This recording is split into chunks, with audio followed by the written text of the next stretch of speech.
The expectation in my mind is not very high, and I think the major breakthrough is that the two largest economies are finally back on track to start to talk to each other again about climate change.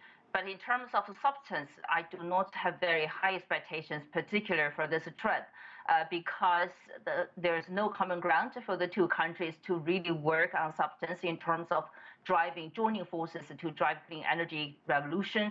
At this moment, the two countries are stuck in a geopolitical rivalry, particularly from the U.S. side, and I just don't see major breakthrough. And so probably it takes more efforts, and it takes some new way of thinking and new methodology, new strategy for the two countries to really come down together to work specifically on technology, industrial value chains, as well as the finance and the trade, in order to really work together to accelerate the clean energy transition, which is urgently needed at this moment. We are in danger of moving toward climate change tipping points, which will be very difficult to reverse if we don't begin to have the major economies rapidly reduce emissions.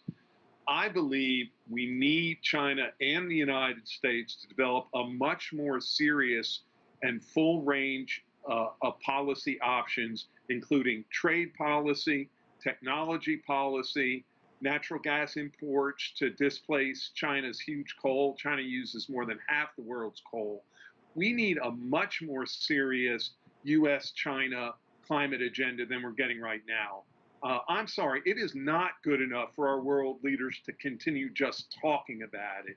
We are on the precipice of a climate catastrophe that may be incredibly difficult to turn around if the world's two largest economies don't act. We have the ability to deploy clean energy technology, to use trade policy to drive down global emissions, to provide natural gas to reduce coal, to use carbon capture, and a whole range of other technologies.